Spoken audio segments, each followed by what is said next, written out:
G7 जो है उसका ये जो $40 ट्रिलियन का जो पैकेज है जिसे वो बिल्ड बैक बेटर वर्ल्ड कह रहे हैं, ये कितना अहम है। बताया कि इंडिया जो है वो एक अहम प्लेयर है इस हवाले से इस खित्ते में। इंडिया इससे बहुत बड़ा एडवांटेज ले सकता है। India is a part of the 10 साल की ये सबसे बड़ी अनाउंसमेंट है, तो ये गलत नहीं होगा। वो ये कि अमेरिका ने और उसके इत्तेहादियों ने G7 के प्लेटफॉर्म से ये अनाउंस किया है, पर्टिकुलरली वैसे ये व्हाइट हाउस की इंफॉर्मेशन है अभी, कि एक नया पैकेज लेके आ रही है G7 पूरी दुनिया के लिए और पर्टिकुलरली डेवलपिंग वर्ल्ड के लिए, और इस पैकेज का नाम है build back better world, B3W initiative इसे कहा जा रहा है, जिसके तहत तकरीबन $40 ट्रिलियन जो है वो 2035 तक जो है वो लगाए जाएंगे, और ये व्हाइट हाउस ने बेसिकली कहा है। देखा जाए ये जो $40 ट्रिलियन का पैकेज है ये कहाँ लगेगा, कैसे लगेगा, इसके ऊपर तो मैं डेफिनेटली बात करूंगा। इसमें इंडिया का रोल भी बड़ा अहम है अगर आप देखें, क्योंकि इंडिया जो है वो उन ममालिक में से है जो ऑब्वियसली वेस्ट के साथ खड़े हुए हैं, और अमेरिका जो इंडो पैसिफिक अपनी स्ट्रेटजी लेके आया था, तो उसमें इंडिया ही वो अकेला मुल्क था जो इस पूरे खित्ते में चाइना के अगेंस्ट अमेरिका जो था वो समझता था कि इस काबिल है या इस कैपेबिलिटी रखता है कि चाइना का मुकाबला कर सकता है। ये एक बड़ी इंपॉर्टेंट डेवलपमेंट है कि अब देखना ये है कि जो अमेरिका ये इन्वेस्टमेंट्स करना चाह रहा है along with the other countries, ये बेसिकली एक रिलीफ है उन ममालिक के लिए। मैं समझता हूँ पाकिस्तान के लिए भी एक रिलीफ है, क्योंकि अगर आप ये समझते हैं कि पाकिस्तान जो था that was all in China के हम वेब में आ चुके थे और हमारे लिए कोई ऑप्शन नहीं थी, हम कहाँ जाएं। यूरोप और अमेरिका पाकिस्तान में उस तरह इन्वेस्टमेंट्स करना नहीं चाह रहे थे, हमारी इकोनॉमी उस तरह डेवलप नहीं थी कि वो ग्लोबल इकोनॉमी का सहारा ले सकते। लेकिन अभी भी थोड़ा फर्क नजर आ रहा है। वो फर्क क्या नजर आ रहा है कि जो ऑब्वियसली जो काम अमेरिकन ने G7 ममालिक ने करना है वो थोड़ा डिफरेंट है, और वो इस तरह डिफरेंट है कि इसका बेसिकली एरियाज डिफरेंट। अगर आपको मैं बताऊं कि G7 इस $40 ट्रिलियन को कैसे लगाएगा, किन एरियाज में लगाएगा, सबसे पहले तो वो ऑब्वियसली वो खुद इसमें जो स्टेट्स हैं वो इन्वेस्ट करेंगी, लेकिन what they are doing is कि वो प्राइवेट सेक्टर को मोबिलाइज करेंगे विदाउट प्राइवेट सेक्टर, क्योंकि प्राइवेट सेक्टर इन ममालिक में बहुत बड़ा प्राइवेट सेक्टर है। चाइना जो था वो तो सारा आप समझ लें कि चाइनीज कम्युनिस्ट पार्टी जो थी और चाइनीज स्टेट उसमें इन्वेस्ट करती थी along with the local investors, उनको भी मोबिलाइज करते थे। लेकिन इसमें वो प्राइवेट इन्वेस्टर को लेके आते हैं ताकि उसका कैपिटल इस्तेमाल हो, और जिन एरियाज में वो इन्वेस्ट करना चाह रहे हैं मैं समझता हूँ कि हम पाकिस्तान अभी उस तरह उन एरियाज में इतना फ्लरिश नहीं कर चुका, ना कर रहा है जितना आई थिंक इंडिया कर रहा है। फॉर एग्जाम्पल अगर आप देखें डिजिटल टेक्नोलॉजी की बात की जाए तो रिसेंटली भी मैं देख रहा था कि जो आर्टिफिशियल इंटेलिजेंस है या अपनी इकोनॉमी को डिजिटाइज करना, या जो बड़े बड़े प्लेटफॉर्म्स हैं, इकोनॉमिक प्लेटफॉर्म्स हैं या जो ई कॉमर्स के प्लेटफॉर्म्स हैं, पाकिस्तान उनसे अभी इतना इन टच नहीं है। फॉर एग्जाम्पल अगर आपको याद हो कि रिसेंटली हम पाकिस्तान में सेलिब्रेट कर रहे थे कि अमेजोन के ऊपर आप पाकिस्तानी अपनी प्रोडक्ट्स बेच सकते हैं। जब पूरी दुनिया उस अमेजोन पे बैठी हुई है तो हम उसके बाद सबसे बाद वहां पहुंच रहे हैं। दैट मेक्स द केस कि किस तरह G7 जो है उसका ये जो $40 ट्रिलियन का जो पैकेज है जिसे वो बिल्ड बैक बेटर वर्ल्ड कह रहे हैं, ये कितना अहम है। और जिस तरह मैंने बताया कि प्राइवेट सेक्टर को लेके आ रहे हैं, डिजिटल टेक्नोलॉजी तो एक चीज है ना, फिर हेल्थ सिक्योरिटी,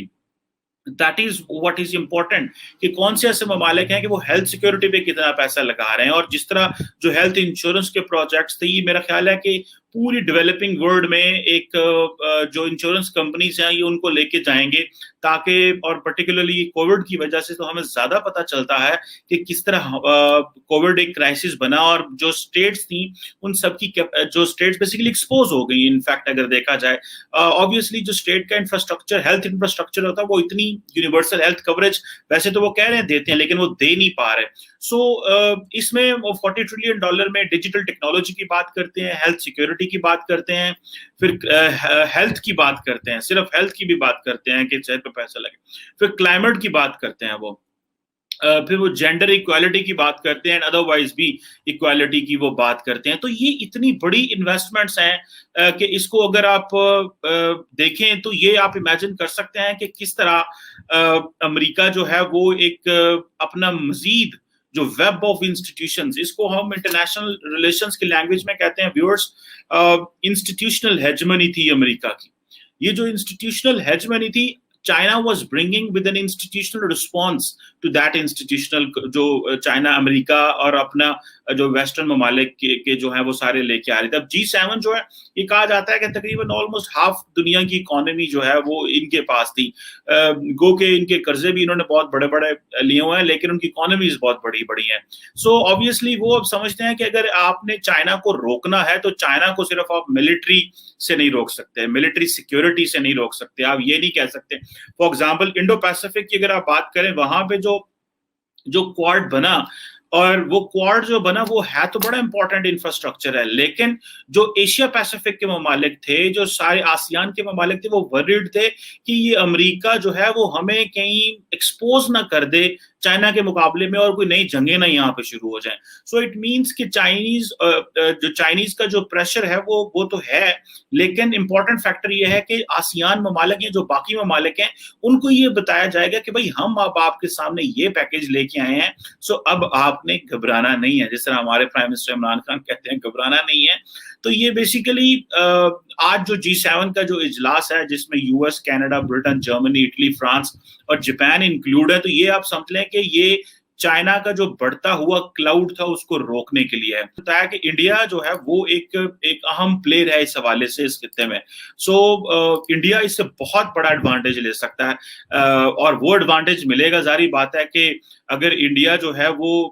چائنا کا مقابلہ کرنے کے لیے از آل سیٹ فار دیٹ, تو آبویسلی جو ساری انویسٹمنٹس ہیں ان کا منہ بھی انڈیا کی طرف جائے گا, اور صرف انڈیا کی طرف نہیں جائے گا, خطے کے باقی ممالک میں جائے گا. ریسنٹلی آپ کو یاد ہوگا کہ جو انڈیا امریکہ کے جو فارن منسٹر تھے, فارمر فارن منسٹر, وہ انہوں نے مالدیوز میں جا کے آئی تھنک اپنی ایمبیسی کھولی, حالانکہ انہوں نے کبھی ایمبیسی تھی وہاں نہیں ان کی. So it means how much this region is getting important for this Indo Pacific. So India کے لیے ایک بڑا ایڈوانٹیج ہے کہ انڈیا کے اندر بھی جو ان کی انفراسٹرکچر ٹرانسفارمیشن ہے وہ بھی آئے گی, اور وہ کیونکہ ریزسٹ کر رہے تھے, وہ سی پیک کا یا BRI کا, سی پیک کا تو نہیں, لیکن وہ جس طرح انڈیا BRI کا حصہ نہیں بن رہا تھا, belt and road initiative resist کر رہا تھا, تو وہ جو ریزسٹنس ہے that is going to be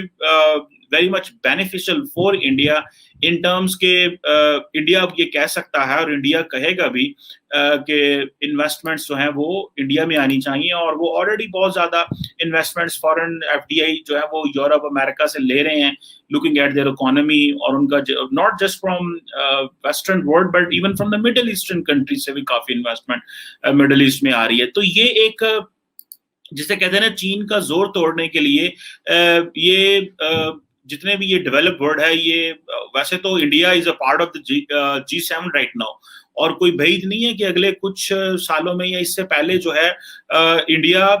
G7 کا ایک پراپر حصہ بن کے جو D10 کی بات ہو رہی ہے, جس کو میں نے پہلے بھی ایک دفعہ ذکر کیا آپ کے سامنے, اس کا حصہ بن سکتا ہے ویورز. سو آپ امیجن کر سکتے ہیں کہ جو $multi trillion کا جو بیلٹ اینڈ روڈ انیشیٹو کا پروگرام تھا چائنا کا, اس کو پہلا گلوبل کاؤنٹر جو ہے وہ آج G7 نے دے دیا.